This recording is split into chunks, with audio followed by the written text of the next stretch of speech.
This video will discuss I, Daniel Blake, one of the set texts for Component 1, Section B. It will run through largely the distribution methods. There'll be some information about genre and about regulation as well. It's not a completely exhaustive video, and there is other information that relates to this particular text. First of all, we'll start with the genre. I, Daniel Blake sits within the British social realism genre. Now, this is a genre which seeks to offer a window on the world, so to speak, to reveal the truth of the world around us. It is often a genre which has a social message and a social purpose. It therefore seeks to create a sense of verisimilitude, an appearance of real life. It is typical of low budget films and often produced by independent film companies, and I, Daniel Blake is a perfect example of the genre.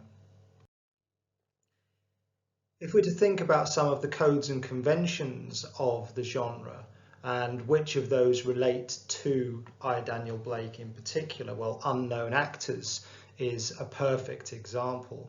And unknown actors are crucial to the success of the genre because the star names do not therefore detract from the realism of the film, and as a result of that, its ability to deliver its core message. Regional settings are also crucial often to British social realism, often set in working class areas, and I, Daniel Blake is no exception in the northeast of England.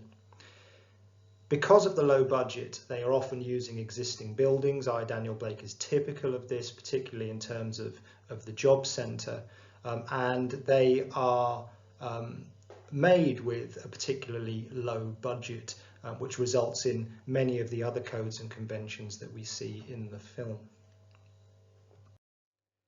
Some other examples of British social realism, and This Is England is one of the most well known, and its director Shane Meadows is one of Britain's best components, along with Ken Loach, of the British social realism genre.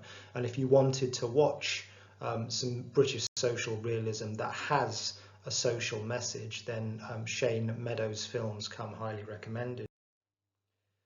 A quick synopsis of I, Daniel Blake then. He is a 50-something-year-old who has worked as a joiner most of his life in Newcastle.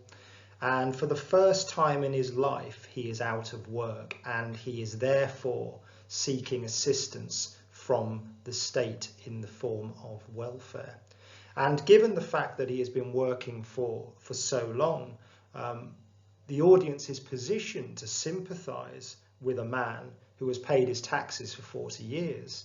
And therefore, it would seem that he is well within his rights to claim benefits. But what he endures as this film progresses is the difficulties of the welfare state, and the difficulty that a man, a genuine man like Daniel Blake, can have in claiming benefits that he is rightfully owed. He meets a single mother called Katie who, as a result of housing issues in London, has been forced to move 300 miles away to accept a flat in a city she doesn't know. And through their relationship, the characters are humanised, and we are therefore encouraged to sympathise with both of them to a greater degree. What the film seeks to address, therefore, is the misrepresentation of those seeking to take advantage of the welfare state as strivers and skivers. The media over recent years has perpetuated an image of people on the welfare state as lazy, layabout, cheating the system for benefits which they are not owed. And that is not the truth of the welfare state. That is a very, very small percentage of the welfare state. And Ken Loach recognises that, and through this film seeks to address those misrepresentations. He's also representing an underrepresented region of the country, taking this film out of the southeast and moving it to the northeast of England. Just a few important statistics and facts for the film. The BBFC rating is 15. The genre is drama, but more specifically, as we've said, British social realism.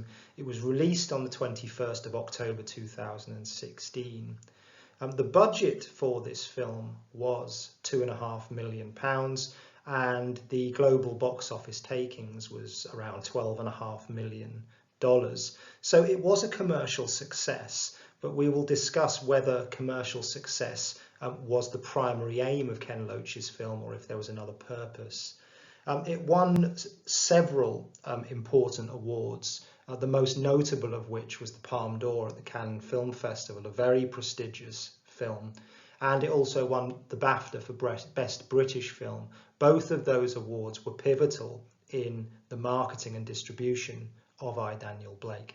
The director significantly is Ken Loach, and the writer, who Ken Loach has worked with on many films, is Paul Laverty.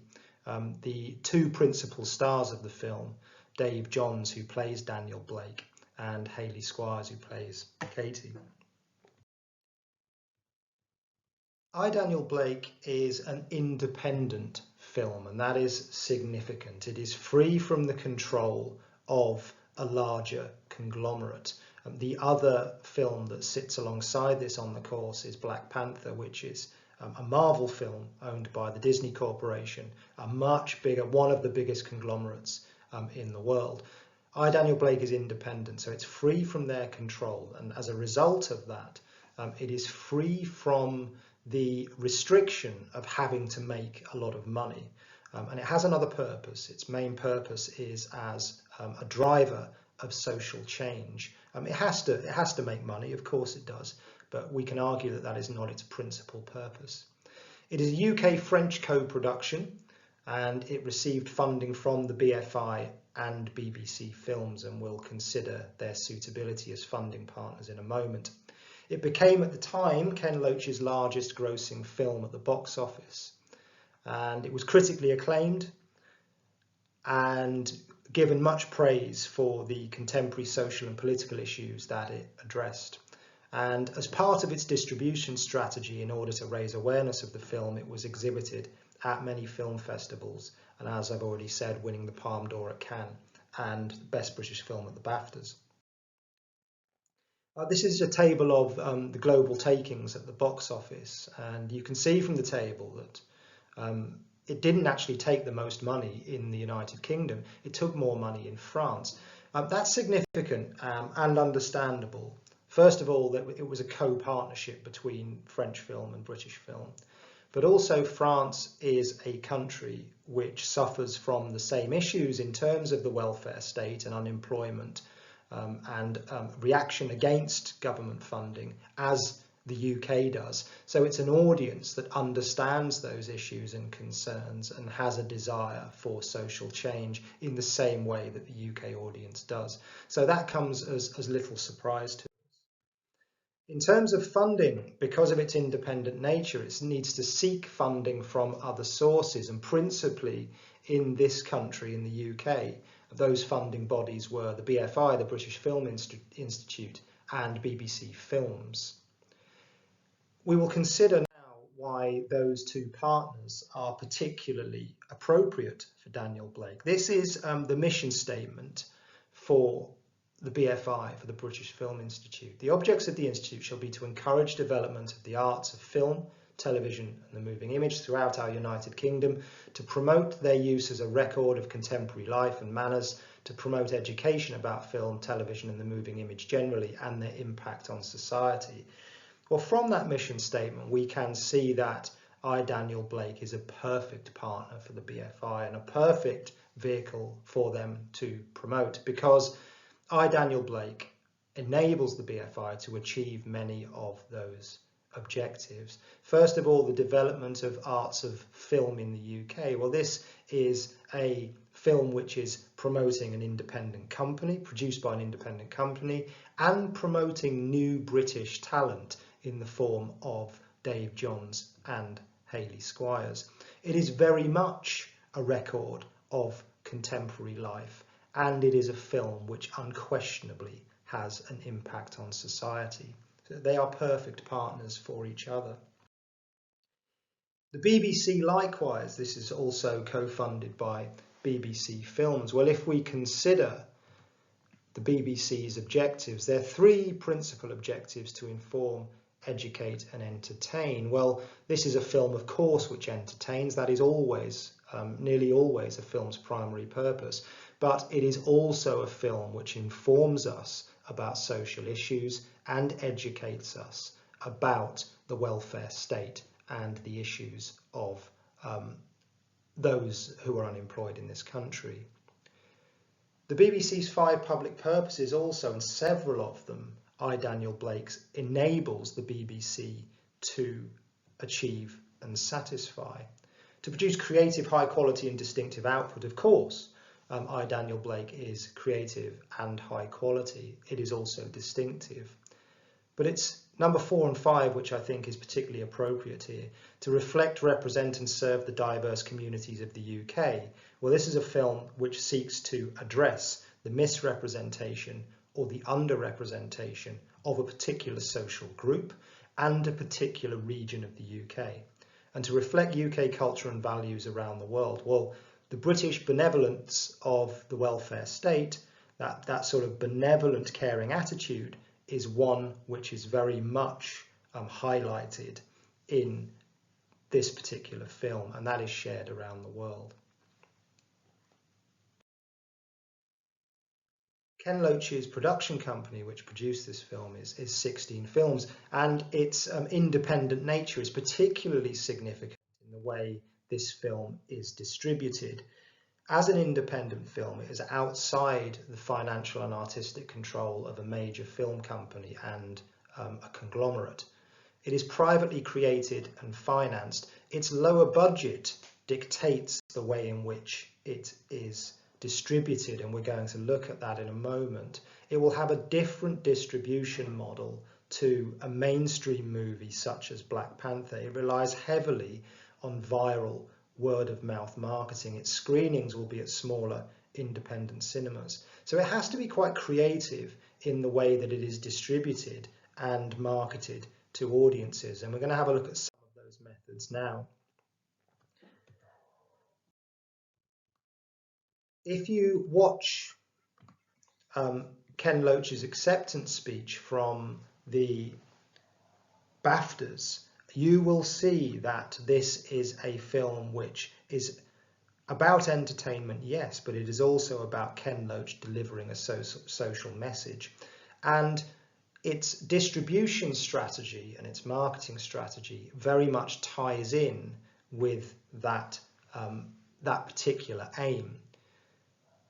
They tied their marketing in with Trinity Mirror and developed a cross-media convergence synergy with Trinity Mirror across their full range of publications nationwide and online in order to promote each other. It is a perfect example of cross-media convergence because whilst Trinity Mirror helps to promote the film, the issues within the film are very much aligned to the Mirror's left-wing political ideology. So ideologically, the film and the publication are so well aligned and have a similar target audience. Some of the things that the Trinity Mirror did for I, Daniel Blake was to give away 10,000 free tickets to regional screenings. There were prominent appeals from the film's protagonists used on the mastheads and front covers of their newspaper titles, banner advertising, an editorial written by Daniel Blake as if he was a real person, and then disruptive display advertising across the group's digital and print newspapers. And then we will have a look at some of those in a moment. So here you can see some of the disruptive display advertising and some of the features that the Trinity Mirror publications hosted for the film. On the Daily Mirror here, we have the iconography and the typography of the film used in the Daily Mirror's masthead. And then inside we have this editorial column written by Daniel Blake himself as if he was a real person. And that is absolutely crucial in making the issues of this film real. And then there's a view from the job centre as if it was Hayley Squires. It also featured online, as you can see there. And there's a direct plea to the Prime Minister there, which ties in very, very nicely with the disruptive display advertising in the Birmingham Mail. But this is a perfect example of cross-media convergence, because whilst the film gets lots of promotion through its position in the Trinity Mirror publications, Trinity Mirror is also giving its readership what it wants. Its left-wing readership is appealed to and targeted through the issues that the film raises. As a result of that, it was estimated that I, Daniel Blake, secured £15 million worth of editorial campaign value through its relationship with Trinity Mirror. With a very small marketing budget, the film's total budget was £2.5 million. If you compare that to something like Black Panther, the marketing budget alone is tens of millions of pounds with a total budget of 200 million. So they have to employ very different strategies. One other thing that they did was the actors stood outside the West End premiere holding placards to raise awareness of the issues in the film. Again, they are blending the fiction of the film with real life issues, and that's crucial to the delivery of the message. The official UK trailer, which we'll consider in a moment, and then the promotion at independent film festivals such as Cannes and Sundance. What is so important for this particular film is the political ideology. It is very much, and Ken Loach is a hard left-wing supporter, political supporter, and he is therefore at odds with a Conservative government which is cutting public funding and seeking to cut the welfare state.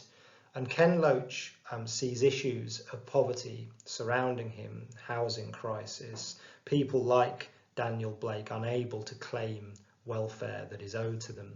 And he wants to do something about it. And so he uses his power as a filmmaker to address the issues in society that he sees as being so challenging. So in many ways, I, Daniel Blake, is less about entertainment, certainly less about profit and power if we want to consider Curran and Seaton here, and much more about social impact and social change. Let's consider some of the other distribution strategies then, and as with all films, the film poster is crucial in the marketing of the film, and this is the official theatrical film poster for I, Daniel Blake. If we consider the mise-en-scène first of all, well, in terms of the colour palette, the grey of the colour palette is particularly appropriate for the deprivation that we see in the film that I, Daniel Blake is surrounded by. The typography for the film's title, I, Daniel Blake, is in a sort of graffiti font, and graffiti is traditionally seen as an act of rebellion, and this film is very much an act of rebellion against the incumbent government. The red testimonials are appropriate because this is a film about human beings, and I think as well as helping those testimonials to stand out, the red here is particularly effective in capturing the humanity of this film and therefore eliciting additional sympathy from the audience. And the use of Ken Loach's and Paul Laverty's name, which is prominent at the top of this particular poster, is important because Ken Loach comes with a captive audience and an existing audience, I should say, and Ken Loach comes with a set of expectations in terms of this particular genre. One of the other principal marketing tools for this film was the official trailer. And I would encourage you to watch this trailer several times and to look at the detail of it and consider the ways in which this film is used to promote the film. Well, similarly, in terms of mise en scène, it highlights the deprivation of this working class community. There are lots of shots of the job centre. We see the iconography of the welfare state in the job centre. We see Hayley Squire's house, which is kind of carpetless and needs lots of work. There are lots of testimonials in here, which there's a protest cry for humanity is one of them. So they very much focus in their testimonials on the social impact of this film. They promote at the beginning the Palme d'Or, as you can see here, and they also promote the association with BBC Films and the BFI. And the reason they focus heavily on them, as well as Ken Loach's name, is that it gives the film credibility. This is an independent film with a niche audience, and it needs to have credibility in order to target audiences. But take your time to watch that trailer several times and think about the ways in which it is being used to target audiences.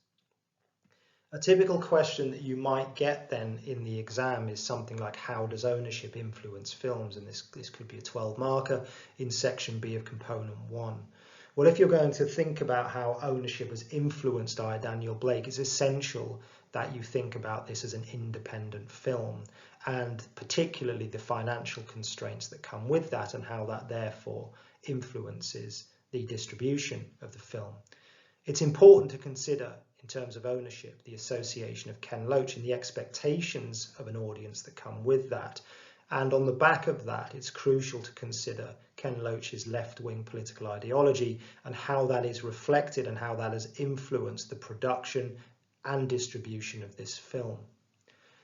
Important to consider how the marketing methods are influenced by both the film's independent nature and Ken Loach's political ideology, and you might bring in there obviously the cross-media convergence with the Daily Mirror and Trinity Mirror. And if you're going to apply some theory, think about how Curran and Seaton would respond to this text. The idea that more diverse patterns of ownership lead to more creative productions, well, I think that very much supports Curran and Seaton's theory. We're going to finally think about the issue of regulation for UK film and how that relates to I, Daniel Blake. All films released in the UK are subject to some sort of classification or rating. They must be rated before release in order to ensure that the audience is given some guidance about the suitability for different age groups and to protect vulnerable people, particularly children. The regulation of film in the UK and the ratings are issued by the BBFC, the British Board of Film Classification, and every film is sent to them and they give it a rating before it is released. There are examiners from the BBFC drawn from a wide range of backgrounds to ensure an unbiased opinion, and it is an independent organisation. Take the time to have a look at the BBFC's website and to think about the role of the BBFC, and it might be useful to write down a list of 10 things that the BBFC does that you didn't already know. In particular, take your time to have a look at the document on the website which takes you through each of the age ratings for the UK and gives you a breakdown of how those ratings are arrived at. In particular, you might want to focus on the ratings of 15 and the rating of 12A because those are applicable to I, Daniel Blake and Black Panther respectively. So it's important that you know the issues that are considered in rating a film and why those two films were given their particular ratings. On that point, it would be useful for you to have a look at the I, Daniel Blake case study on the BBFC's website. You can either just search for I, Daniel Blake on the website, or you can follow this link here. And as you're looking at that, think about the rating that was requested, what rating it was given, the primary purpose for the issuing of that rating, the issues considered when arriving at that rating. And what happened was that the producers of I, Daniel Blake and the distributors, E1, sent the initial cut of the film to the BBFC, and they requested a rating of 12A. Now, requesting 12A, obviously, rather than 15, obviously broadens the audience, and that's important for a film, particularly a film like I, Daniel Blake, that is seeking to promote social change. And the BBFC responded by saying, in its current form, we will give I, Daniel Blake a rating of 15. And the main reason for that was the use of strong language. There were 30 uses of the F word in this film and one use of very strong language. There was one use of the C word. And they said you would need to remove the very strong language and reduce the strong language in this film in order to satisfy the criteria for 12A.